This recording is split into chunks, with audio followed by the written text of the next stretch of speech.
पाहताय महाराष्ट्रातील सर्वात जलद news network Maharashtra police news 24। यश उर्फ गोट्या भगत याला न्याय मिळवून देण्यासाठी सर्व पक्ष संघटना एकत्र।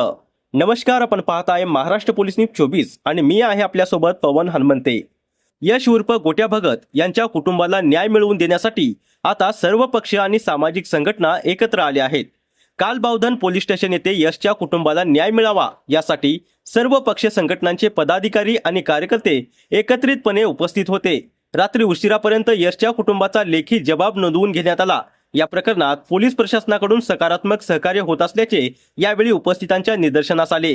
या संपूर्ण प्रकरणाची सखोल आणि निष्पक्ष चौकशी करून यशच्या कुटुंबाला न्याय मिळावा हीच सर्वांची ठाम भूमिका आहे।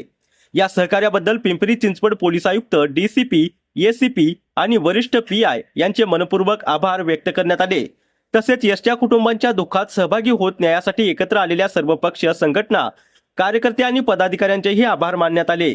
यावेळी भीमराज संघटनेचे संस्थापक अध्यक्ष राजूभाऊ थाटे, सिद्धार्थभाऊ किशोरभाऊ कांबळे, आरपीआय आठवले गटाचे सरचिटणीस कुमार चक्रे, सम्राट अशोक फाउंडेशनचे संस्थापक श्रीधरभाऊ जाधव, वंचित बहुजन आघाडीचे प्रवक्ते, बहुजन भीमसेना संघटनेच्या संस्थापक अध्यक्षा दीपालीताई चव्हाण, उमेश भाऊ कांबळे यांच्यासह विविध पक्ष संघटनांचे पदाधिकारी आणि कार्यकर्ते उपस्थित होते। यशच्या कुटुंबाला न्याय मिळेपर्यंत ही लढाई थांबणार नाही अशी भूमिका यावेळी व्यक्त करण्यात आली आहे। महाराष्ट्र पोलीस न्यूज 24 साठी महाराष्ट्र राज्य संपादक रमेश मामा गणगे।